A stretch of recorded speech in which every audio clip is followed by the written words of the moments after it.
ಹಾಗಾದ್ರೆ second list ನಲ್ಲಿ ಯಾವ ಜಿಲ್ಲೆ ಯಾರಿಗೆ ಚಾನ್ಸ್ ಸಿಗಬಹುದು ಅದನ್ನ ನಾವಿಲ್ಲಿ ಪಿನ್ ಟು ಪಿನ್ ಡೀಟೇಲ್ಸ್ ಅನ್ನ ನೋಡ್ತಾ ಹೋಗೋದಾದ್ರೆ ಮೊದಲನೇದಾಗಿ ಚಿಕ್ಕಬಳ್ಳಾಪುರ ಸುಬ್ಬಾರೆಡ್ಡಿ ಬಾಗೇಪಲ್ಲಿಯ ಶಾಸಕ ಇವರಿಗೆ ಸೆಕೆಂಡ್ ಲಿಸ್ಟ್ ನಲ್ಲಿ ಚಾನ್ಸ್ ಸಿಗುವಂತ ಸಾಧ್ಯತೆ ಕಂಡು ಬರ್ತಾ ಇದೆ.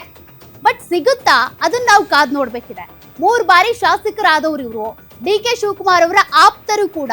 ಯಾವುದೇ ಹಗರಣ ಇವರ ವಿರುದ್ಧ ಕೇಳಿ ಬಂದಿಲ್ಲ ಇಲ್ಲಿವರೆಗೂ. ಆದ್ರೆ ಆದಾಯ ಸಂಬಂಧ ತಪ್ಪು ಮಾಹಿತಿ ಕೊಟ್ಟಿದ್ದಾರೆ ಅನ್ನುವಂತ ಆರೋಪ ಇದೆ.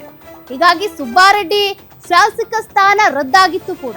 ಹೈಕೋರ್ಟ್ ಆದೇಶದ ವಿರುದ್ಧ ಸುಪ್ರೀಂನಲ್ಲಿ ತಡೆ ಕೂಡ ಒಡ್ಲಾಗಿದೆ.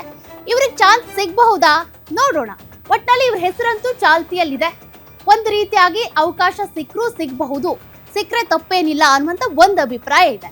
ಇನ್ನು ಮುಂದಿನ ಹೆಸರನ್ನ ನಾವು ಗಮನಿಸೋದಾದ್ರೆ ಭಾರಿ ವೈರಲ್ ಆದಂತ ಶಾಸಕ, ಮಾತಿನ ಮೂಲಕ ಚಾಟಿ ಬೀಸ್ತಾರೆ, ಅದೇ ಮಾತಿನ ಮೂಲಕ ವಿವಾದಗಳನ್ನು ಮೈ ಮೇಲೆ ಎಳ್ಕೊಳ್ತಾರೆ.